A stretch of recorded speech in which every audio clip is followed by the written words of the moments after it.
6월 2일 화요일 아침입니다. 6월달 새벽기도 11조를 저희가 드리면서 지금 제가 새벽에 교회에서 드리는 말씀을 녹화해서 이런 말씀을 먼 거리에 계시는 분들을 위해서 영상으로 그렇게 함께 같이 나누려고 합니다. 이사야 42장입니다. 이사야 42장 구약성경 1017면 되겠습니다. 42장 1절에서 13절까지 말씀, 본문이 좀 길었어요. 오늘 제가 1절에서 9절까지 이사야 42장 1절에서 9절까지 말씀을 봅니다. 내가 붙들어 나의 종 내 마음에 기뻐하는 자 곧 내가 택한 사람을 보라. 내가 나의 영을 그에게 주었은즉 그가 이방의 정의를 베풀리라. 그는 외치지 아니하며 목소리를 높이지 아니하며 그 소리를 거리에 들리게 하지 아니하며 상한 갈대를 꺾지 아니하며 꺼져가는 등불을 끄지 아니하고 진실로 정의를 시행할 것이며 그는 쇠하지 아니하며 낙담하지 아니하고 세상에 정의를 세우기에 이르리니 섬들이 그 교훈을 앙망하리라. 하늘을 창조하여 펴시고 땅과 그 소산을 내시며 땅 위에 백성에게 호흡을 주시며 땅에 행하는 자에게 영을 주시는 하나님 여호와께서 이같이 말씀하시되 나 여호와가 의로 너를 불러선즉 내가 너의 손을 잡아 너를 보호하며 너를 세워 백성의 언약과 이방의 빛이 되게 하리니 네가 눈먼 자들의 눈을 밝히며 갇힌 자를 감옥에서 이끌어내며 흑암에 앉은 자를 감방에서 나오게 하리라. 나는 여호와니 이는 내 이름이라. 나는 내 영광을 다른 자에게 내 찬송을 우상에게 주지 아니하리라. 보라, 전에 예언한 일이 이미 이루어졌느니라. 이제 내가 새 일을 알리노라. 그 일이 시작되기 전에라도 너에게 이르노라. 아멘. 할 수만 있으면 교회에서 함께 새벽 기도를 드리는 그 은혜와 비교할 수가 없기에 가능하다면 여러분들 교회에서 함께 기도하는 자리로 초청을 합니다. 그러나 거리가 먼 거리에 계셔서 또 영상으로 이렇게 함께 말씀을 묵상해야 되는 여러분들에게 하나님의 또 은혜가 함께 하기를 주 이름으로 축복합니다. 말씀의 제목은 위대한 회복의 이야기, 위대한 회복의 이야기. 한국 전쟁 때 북한의 갑작스러운 남침으로 남한은 겨우 대구 이남 지방만 힘겹게 지키고 있었습니다. 이런 어려운 상황에서 메가더 장군에게는 한 가지 전략이 있었습니다. 인천 상륙작전이 바로 그것이었습니다. 그리고 이 한 번의 군사작전으로 상황은 역전되어 북한군은 압록강까지 달아나게 되었지요. 이사야 당시 하나님의 나라는 절망적인 상황이었습니다. 북쪽에 있는 이스라엘은 이미 망했고 지금 겨우 남아있는 유다도 영적으로 중병이 들어서 소생할 가능성이 거의 없어 보였습니다. 그런데 본문을 보면 하나님은 한 가지 계획을 가지고 계십니다. 그것은 지금까지 알려지지 않은 한 종을 사용해 사탄의 세력을 무력화시킨다는 것이었습니다. 그 하나님의 계획을 살펴보겠습니다. 첫 번째, 하나님의 계획. 하나님의 계획. 죄에 빠져 병들어가는 이스라엘 백성을 살려내기 위해 하나님께서 여러 선지자들을 의사로 보내십니다. 하지만 병이 너무 깊어서 죽음 가운데로 떨어지고 있는 것이 이사야의 당시 시절에 이스라엘 이 남유다의 현실이었습니다. 그런데 하나님께는 대안이 하나 있었습니다. 그것은 하나님께서 준비해 놓으셨던 한 종이었습니다. 1절 말씀, 내가 붙드는 나의 종, 내 마음에 기뻐하는 자, 곧 내가 택한 사람을 보라. 내가 나의 영을 그에게 주었은즉 그가 이방에 정의를 베풀리라. 이 말씀은 오실 메시아, 즉 예수 그리스도에 대한 예언의 말씀입니다. 예수님이 오시면 그러면 당신의 백성을 구원해낼 것에 대한 예언의 말씀입니다. 그런데 그 당시에 이 말씀은 예언의 말씀이었기에 이스라엘 백성들이 온전히 이해를 하지를 못했습니다. 정말 문제는 예언된 그 메시아가 2000년 전에 이 땅에 찾아오셨을 때였습니다. 신약 시대였죠. 그런데 그 찾아온 메시아를 보고도 깨닫지 못한 사람들이 있었습니다. 왜 그들은 하나님의 아들이신 메시아가 이 땅에 찾아왔지만 알아보지 못했을까요?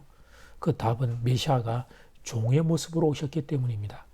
1절을 다시 보면 내가 붙드는 나의 종이라고 소개하고 있습니다. 물론 예수 그리스도는 종이 아니시지요. 그분은 하나님 바로 그분이십니다. 영광과 권위에 있어서 1점의 부족함도 없는 하나님 바로 그분이십니다. 하나님이신 그분이 이 땅에 찾아오셨다는 게 기독교의 심장입니다. 그런데 하나님이신 그분이 종의 모습으로 이 땅에 찾아오셨습니다. 그리스도가 당신을 그렇게 낮추신 이유는 모든 인생을 구원하고자 함이었습니다. 가장 낮은 자의 모습으로 오심으로 이 땅의 어떤 인생들도 예수님을 만날 수 있도록 하기 위함이었습니다. 그래서 사람들이 그렇게 오히려 주님이 낮추어서 오셨던 그 이유 때문에 그리스도를 알아보지를 못합니다. 죄로 물든 인생들은 자신을 구원하기 위하여 종의 모습에 되어 낮은 자로 찾아오신 그리스도를 알아보지를 못합니다. 그런데 이런 어리석음과 교만은 지금도 전 세계에서 일어나고 있습니다. 교회를 통하여 복음은 계속해서 전해지고 있습니다. 그런데 사람들이 복음을 거부합니다. 예수 그리스도가 내 죄를 구원하기 위해 찾아왔다는 사실을 받아들이지를 않습니다. 이유는 간단합니다. 교만 때문입니다. 내가 죄인이라고 하는 사실, 그래서 죽을 수밖에 없는 존재라는 사실을 깨닫지 못하기 때문입니다. 강한 자에게는 약하고 약한 자에게는 강한 것이 죄로 물든 인생들의 특징입니다. 그래서 만약 강한 자의 모습으로 그리스도가 찾아오셨으면 인간들이 머리를 숙였을 겁니다. 물론 마음의 중심이 담긴 머리 숙임이 아니라 겉으로 형식으로 어쩔 수 없이 머리를 숙이는 것이었을 겁니다. 그런데 그렇게 되면 구원이 일어날 수 없습니다. 구원은 무릇 한 인생이 마음 중심에서부터 예수 그리스도를 영접할 때 일어나기 때문입니다. 그래서 예수님은 종의 모습으로 자신을 낮추어 찾아오셨어요. 억지가 아니라 강제가 아니라 사람들이 각자 마음 중심으로 자신의 죄인됨을 깨닫고 구원자 예수 찾기를 원하신 겁니다. 그런데 사랑하는 교회 여러분, 어떻게 하면 좋습니까? 이 어리석고 교만한 인생들을 어떻게 하면 좋습니까? 사람들이 자신의 죄인임을 알지를 못합니다. 죄 때문에 내가 죽게 되었고 그리고 영원히 죽을 수밖에 없는 존재임을 알지를 못합니다. 그래서 지금 이 세상은 하나님이 있기는 어디 있느냐고 교만하게 외치는 인생들이 너무나 많습니다. 교만해서 예수님을 거부하는 것은 물론 예수님의 존재를 전가하는 성경 말씀을 무시합니다. 성경 안에 담겨있는 세계관을 거부합니다.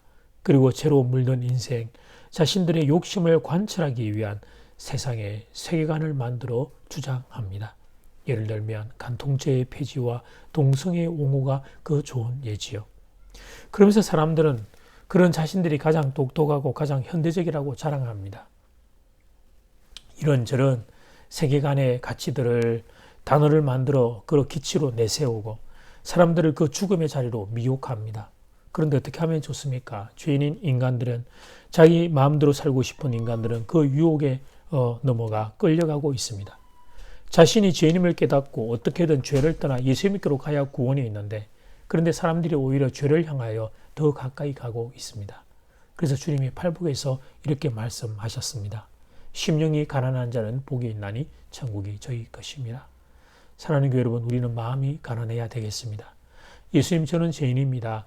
예수님 없이는 한순간도 살 수 없는 존재입니다. 그러니 주님, 저를 떠나지 마시옵소서. 우리 가정을 떠나지 마시옵소서. 우리 교회와 우리나라를 떠나지 마시옵소서. 이렇게 고백하고 기도하는 분들 되기를 간절히 소원합니다. 두 번째, 그리스도의 구원 방법. 사람들의 영웅 심리는 어쩔 수 없는 영역이죠. 누가 나를 좀 알아주기를 바라는 마음은 죄인인 인생들의 특징이라 할 수 있습니다. 조금 잘한 것이 있으면 자랑하고 싶어 입이 건질건질합니다. 그래서 사람들의 속성을 잘 아는 이들은 자기 세례가를 확보할 때 자기의 자랑을 멈추지 않습니다. 자기의 위대함을 자랑합니다. 그래야 사람들이 믿고 따르기 때문이죠. 그런데 그리스도가 일하는 방식은 독특합니다. 2절 말씀, 그는 외치지 아니하며 목소리를 높이지 아니하며 그 소리를 거리에 들리게 하지 아니하며. 근데 여러분, 이 말씀을 오해해서 그래서 큰 소리로 노방전도를 하면 안 된다는 식으로 해석하면 안 됩니다. 이 말씀은 그런 의미가 아닙니다. 그리스도는 이 세상의 방식으로 하나님의 일을 하지 않는다는 것입니다. 그는 요란하고 소란스럽고 광고하며 장사듯이 떠벌리지 않습니다. 오히려 부드럽고 온유한 태도로 상한 갈대와 같고 꺼져가는 불꽃 같은 인생들을 만나 주십니다. 그는 진실하고 성실하게 하나님께서 온 우주의 주인이심을 삶으로 보여줄 겁니다. 세상에 성공한 것으로 자신을 자랑하는 이들은 많습니다. 그러나 십자가에서 죽음으로 자신의 사랑을 전가하는 이는 예수님밖에 없습니다. 우리는 복음서에서 예수님이 베푸신 기적에도 감동합니다. 그래서 그 기적을 바라보며 예수님을 믿기도 합니다. 그리고 그런 기적과 축복을 받으면 예수님께 영광을 돌리고 자랑하게 됩니다. 이것은 성도의 당연한 자세라고 할 수 있습니다. 그런데 이런 경향성이 짙어지면서 우리 안에 한 가지 아픔이 생기게 되었습니다. 그러면 그런 기적과 축복 밖에 있는 분들은 예수님이 사랑하지 않는 분일까요? 세상에서 성공하고 잘 되는 것은 분명 하나님의 축복을 받은 것이 맞습니다. 그러나 혹시 그렇지 못하고 어려운 상황에 처하게 되면 그러면 그분은 하나님의 사랑이 머물지 않는 분일까요? 안타깝게도 우리들 안에 이런 생각이 설며시 들어와 자리하게 되었습니다. 처음부터 그러려고 그랬던 것은 아닌데 세월이 흐르면서 나도 모르게 그런 생각이 자리하게 된 겁니다. 그래서 세상에서 아픔을 당하고 슬픔을 겪고 있는 분들이 위로를 받기 위해 교회를 찾았다가 오히려 마음의 상처를 입고 교회를 떠나는 일들도 일어납니다. 세상 어디에도 내어놓을 수 없는 마음속에 깊은 상처를 내어놓고 위로받고 기도받고 싶은 인생들이 부끄러움을 당해 떠나는 일들이 일어나게 됩니다. 이 역시 죄인인 인생들인 우리들의 한계라고 할 수 있습니다. 그분들에게 상처를 주려고 그랬던 것은 아닙니다.